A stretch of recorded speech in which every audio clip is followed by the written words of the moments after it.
मित्रों नमस्कार, मैं प्रदीप कुमार। आप देख रहे हैं पॉलिटिकल आइडिया के आज के इस अंक में आप सभी दर्शकों का बहुत बहुत स्वागत है। आज बिहार से एक बहुत बड़ी खबर है। आज ईद के दिन में सबसे पहले आप दर्शकों को ईद की बहुत बहुत शुभकामनाएं। नंबर 1। नंबर 2, आज ईद के दिन ही जनता दल यू में लग रहा है ऐसा है कि कहीं ना कहीं वक्फ बोर्ड एक्ट संशोधन के मामले पर कहीं ना कहीं विभाजन की स्थिति है।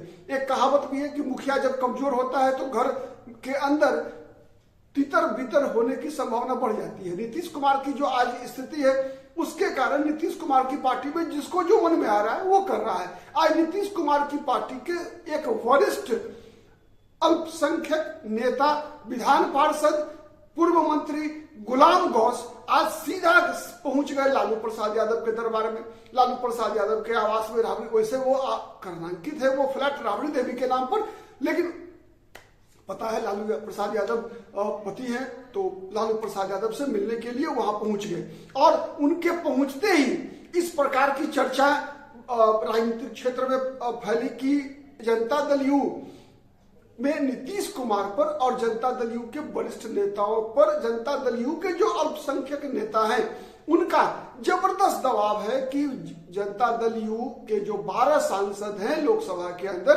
वो लोग वक्फ एक्ट में जो संशोधन के लिए बिल आने वाला है 2 तारीख को, उसके विरोध में मतदान करें जिससे कि वो बिल पास नहीं हो सके।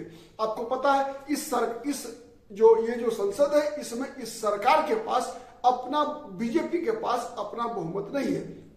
भारतीय जनता पार्टी की सरकार निश्चित रूप से निर्भर है नीतीश कुमार के 12 और चंद्रबाबू नायडू के 16, कुल 28 सांसदों के सहारे ही इस सरकार को बहुमत है। और लगातार इन दोनों पार्टियों पर जो so called secular political parties हैं, जो विपक्षी राजनीतिक दल जितने भी हैं, सभी लोगों ने यह दबाव बनाकर रखा है कि आप लोग कुछ कीजिए। आपने देखा अभी जस्ट रमजान के दौरान जब इफ्तार की बात आ रही थी तो बिहार में नीतीश कुमार के द्वारा आयोजित किए गए इफ्तार पार्टी का बिहार के जितने भी अल्पसंख्यक संगठन हैं उन लोगों ने इसका बहिष्कार किया।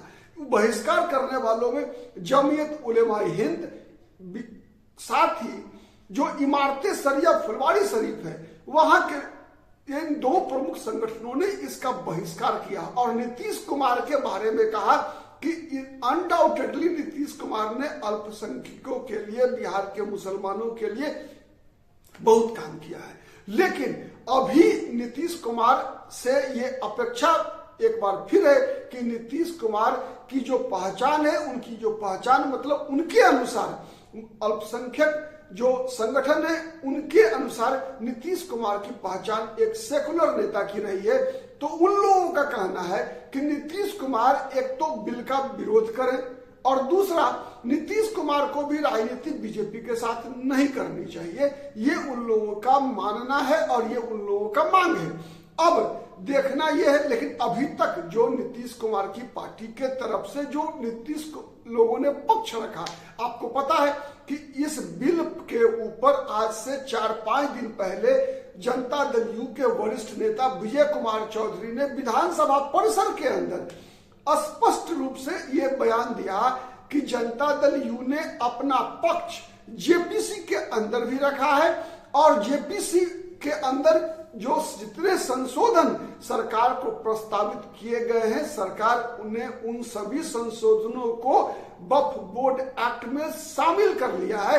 इसीलिए अब इस बिल का विरोध करने का कोई कारण नहीं बनता। विजय चौधरी ने यहां तक कहा कि इस संशोधन बिल के माध्यम से कहीं ना कहीं अल्पसंख्यकों को बरगलाया जा रहा है, केवल वोट बैंक के लिए मुस्लिम मतदाताओं के बीच, मुस्लिम आवाम के बीच एक तरह से उनके मन के अंदर एक शंका और एक संदेह बोया जा रहा है। और उनका स्पष्ट कहना था कि इस बिल के माध्यम से 1 इंच भी जमीन वक्फ बोर्ड एक्ट से छीनी नहीं जाएगी, बल्कि वक्फ बोर्ड के पास जो जमीनें हैं उनका उचित प्रबंधन करने की व्यवस्था की जा रही है, जिससे कि इसके जो लाभार्थी हैं, जो विशेष रूप से मुस्लिम समाज के जो जरूरतमंद है लोग, जिन्हें सबसे अधिक सामाजिक सहायता की आवश्यकता है, उनके हित में कानून में में संशोधन किए गए हैं, ऐसा सरकार का और सरकार के सहयोगी दलों का ये ऐसा मानना है। आज दिल्ली में जो जदयू के ही प्रवक्ता नहीं बल्कि जो तेलुगु देशम पार्टी चंद्रबाबू नायडू की पार्टी के प्रवक्ता हैं ज्योत्सना, उन्होंने भी स्पष्ट कहा कि जेपीसी के अंदर उनके प्रतिनिधि ने, मतलब तेलुगु देशम पार्टी के प्रतिनिधि ने अपनी चिंताएं रखी और उन चिंताओं के आधार पर ही प्रस्ताव किया गया है, जिस प्रस्ताव के आधार पर कैबिनेट ने उसको शामिल किया है बिल के अंदर। और अब वो अगर 2 तारीख को पास होता है तो हम उसका समर्थन करेंगे। लेकिन लगातार आप देख रहे हैं कि जितने भी विपक्ष के दल हैं, इन जो मुख्य विपक्षी दल है कांग्रेस पार्टी, उसके साथ साथ सभी दल के लोग इन दोनों राजनीतिक दलों पर एक प्रकार का दबाव बनाने का प्रयास कर रहे हैं, चाहे वो जनता दल यू हो, चाहे वो चंद्रबाबू नायडू हो कि तेलुगु देशम पार्टी हो, ठीक है। लेकिन सवाल ये उठता है कि क्या जनता दल यू और तेलुगु देशम पार्टी इन विपक्षी दलों के उस उकसाने पर या कुछ ऐसा करने पर, कोई भी टर्म यूज कीजिए, उसके लिए क्या वो इस बिल के विरोध में जाएंगे? क्योंकि बिल का विरोध करने का 2 मतलब होगा। एक तो सबसे पहला मतलब होगा कि सरकार तब नहीं रहेगी, सरकार भी गिरेगी।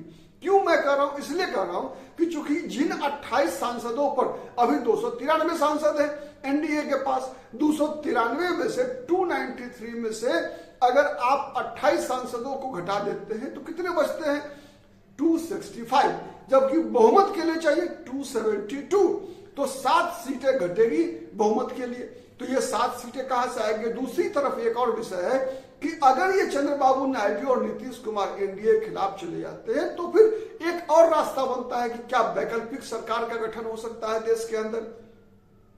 क्या उसके अलावा जो 265 उधर बच जाते हैं, उसके अलावा जो रेस्ट जो सांसद हैं वो क्या मिलकर एक वैकल्पिक सरकार इस संसद में बना सकते हैं? और बन सकता है तो क्या उसके प्रधानमंत्री कौन होंगे? नीतीश कुमार होंगे, चंद्रबाबू नायडू होंगे, या फिर कोई ऐसा चेहरा होगा जो कि अभी तक चर्चा में नहीं है? कोई जिस प्रकार से कभी देवगौड़ा, एच डी देवगौड़ा प्रधानमंत्री बने थे, इंद्र कुमार गुजराल प्रधानमंत्री बने थे, तो ऐसा ही कुछ होगा क्या? खैर, ये दूर की कौड़ी दिखती है। तत्काल जो परिस्थितियां दिख रही हैं उसमें अधिक संभावना यही है कि प्रधानमंत्री ने या गृह मंत्री ने प्रमुख रूप से जनता दल यू और जो चंद्रबाबू नायडू है, नीतीश कुमार और चंद्रबाबू नायडू और उनकी पार्टी को पूरे तरीके से विश्वास में ले लिया है। और उसी आधार पर विश्वास में लेने के बाद ही ऐसे बिल प्रस्तुत पेश किए जा रहे हैं। इसीलिए इस बात में कहीं कोई संदेह नहीं होना चाहिए कि यह सरकार गिर सकती है और या बिल पास नहीं होगा। बिल पास होने की भी पूरी गारंटी है, लेकिन इसका असर जनता दल यू और चंद्रबाबू नायडू की पार्टी पर क्या पड़ेगा, यह सबसे बड़ा सवाल है। जिस प्रकार का विभाजन की स्थिति आज जदयू में दिखी, गुलाम गौस लालू प्रसाद यादव से मिल रहे हैं, उनसे सहयोग मांग रहे हैं और उनकी अपनी पार्टी उनको सहयोग करने को तैयार नहीं है, तो क्या चंद्रबाबू नायडू भी उनकी, चूंकि आंध्र प्रदेश में भी अल्पसंख्यक मतों का एक तरह से संख्या अच्छी खासी है, तो चंद्रबाबू नायडू क्या या उनकी पार्टी के अंदर भी इसका कोई असर पड़ेगा, जैसा बिहार में जदयू के ऊपर पड़ने की संभावना दिख रही है। तो ये सब चीजें आगे देखने की चीजें होंगी। तब तक के लिए आज के लिए इतना ही। बहुत बहुत धन्यवाद। हम फिर 2 तारीख को जब संसद में बिल पेश होगा उसके बाद हम इस पर चर्चा करेंगे फिर से।